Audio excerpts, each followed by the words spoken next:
तुम क्या उस वक्त जागोगे जब तुम्हारे महलों की मस्जिद पर नोटिस लग जाएगी, this is not a Waqf property? तुम क्या उस वक्त उठोगे जब दरगाहों के सामने नोटिस लग जाएगी, this is not a Waqf property? तुम क्या उस वक्त उठोगे जब कब्रिस्तान में जाकर कह दिया जाएगा कि तेरे अब्बा की खबर पर तू शबे बारात के दिन आकर फूल नहीं चढ़ाएगा, ये वक्फ प्रॉपर्टी नहीं है? तुम उस वक्त रोगे, तुम उस वक्त जागोगे जब क़यामत का सूर फूंका जाएगा। ये वक्त है उठने का। अपनी क़यादत को बनाओ, अपने नुमाइंदों को कामयाब करो। यकीनन हराओ मोदी को, यकीनन हराओ शिंदे को, बल्कि अगर ताकत है तो उखाड़ कर फेंको इन लोगों को। मगर याद रखो, याद रखो, याद रखो, सियासत में शहादत का कॉन्सेप्ट नहीं है। अल्लाह की राह में शहादत है तो जन्नत है, सियासत में जिंदा रहना है। तुम जिंदा रहोगे तो नेक अमाल करोगे, तुम जिंदा रहोगे तो काम करोगे। अगर एमआईएम पार्टी के 3 एमपी होते, अख्तरुल ईमान और इम्तियाज जलील मेरे साथ होते, मोदी 10 बार सोचते थे ये बिल को लाए ना लाए, मगर आप थाली मार रहे हैं, आप लोग थाली मारते हैं। अगर हमारे 3 एमपी होते, वो कानून या वो बिल नहीं आता जिसके जरिए नरेंद्र मोदी उनकी सरकार वक्फ को खत्म करना चाहते हैं पूरे भारत में। कोई जायदाद वक्फ की नहीं रहेगी, मेरी बात मैं जिम्मेदारी के साथ कह रहा हूं। कोई जायदाद नहीं रहेगी वक्फ की। कलेक्टर को इतना पावर दे दिया जाएगा कि कोई भी कलेक्टर के पास जाकर बोलेगा, ये कलेक्टर साहब, ये जो यतीम खाना है, ये जो खानखा है, ये जो दरगाह है, ये जो मस्जिद है, ये वक्फ नहीं है। अब मेरे इस बोलने के बाद बहुत से लोग बोलेंगे, ओवैसी तुम क्या कह रहे हो, पागल हो क्या?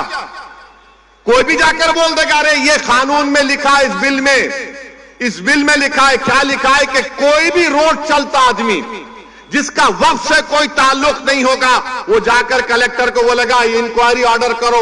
कलेक्टर जैसे इंक्वायरी ऑर्डर करेगा, उसमें कोई टाइम लिमिट नहीं है। जब कलेक्टर इंक्वायरी लिखेगा, इंक्वायरी कंप्लीट होने तक वो प्रॉपर्टी वक्फ की नहीं रहेगी। आप तो चले गई प्रॉपर्टी आपके हाथ से, दरगाह आपके हाथ से निकल गई, खानका आपके हाथ से निकल गई, मस्जिदें आपके हाथ से निकल जाएंगी, कब्रिस्तान आपके हाथ से निकल जाएगा। इस तरह का गंदा बिल इस भारत की पार्लियामेंट में मोदी ने पेश किया। और आपको मालूम, वक्फ बाय यूजर, उसका मतलब यह है कि अगर कोई बरसों से किसी चीज को इस्तेमाल कर रहा है तो वक्फ बाय यूजर है। और यही प्रोविजन हिंदू धर्म में भी है। हिंदू धर्म की लॉ की मशहूर किताब बीके मुखर्जी, उसमें लिखते हैं बाय यूसेज ये मंदिर की बन जाती है।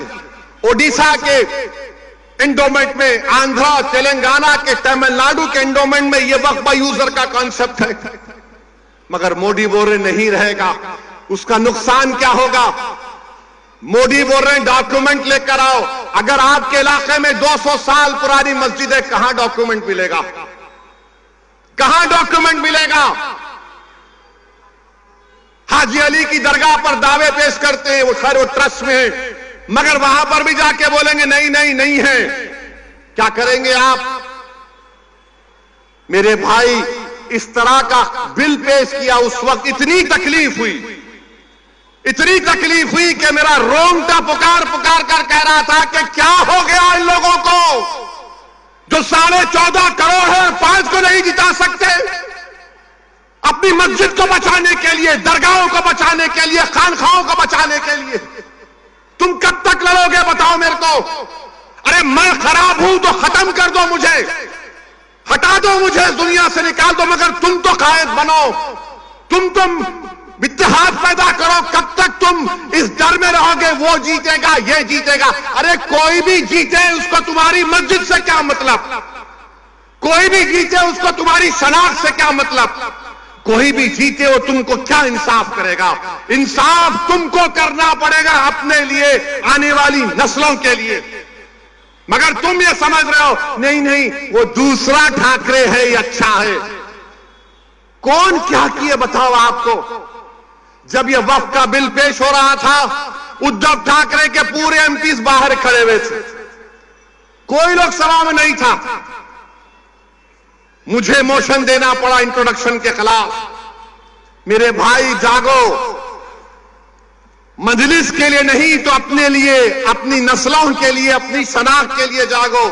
तुम नहीं समझ रहे, तुम्हारी आवाज अगर असेंबली में नहीं होगी, तुम्हारी आवाज अगर कॉरपोरेशन में नहीं होगी, तुम्हारी आवाज जिला परिषद में नहीं होगी, पार्लियामेंट में नहीं होगी, तो कौन तुम्हारी आवाज उठाएगा बताओ। आज ये खतरा हमारे सरों पर मंडला रहा है। अगर मोदी इस तरह के बिल को पार्लियामेंट में दोबारा पेश करेंगे, अगर वो कानून बन जाएगा, खुदा ना खास्ता हम कई मसाजिद, मदरसे, दरगाहें, खानकाएं, कब्रिस्तान की जमीनों को खो देंगे।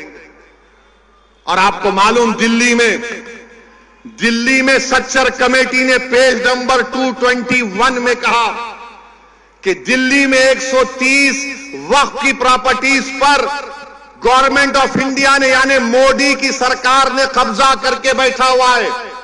उसकी लागत 2007 में 3000 करोड़ की थी। आज हम 2024 में कम से कम 10,000 करोड़ की प्रॉपर्टीज हैं जो गवर्नमेंट ऑफ इंडिया उस पर एंक्रोच कर रही है, काबिज है। मेरे भाई बताओ, अगर हमारे नुमाइंदे नहीं रहेंगे, हमारी आवाज नहीं उठेगी, तो फिर कौन उठाएगा तुम्हारी आवाज को? मौलाना आजाद को बोलने नहीं देते थे। तुम क्या, कौन सी खेत की मोली हो तुम? मगर सबक तो हासिल करो कि सन 47 के बाद जो मौलाना आजाद से हुआ वो हम पर तो चल रहा है ना, बीत रहा है हम पर मेरे भाई।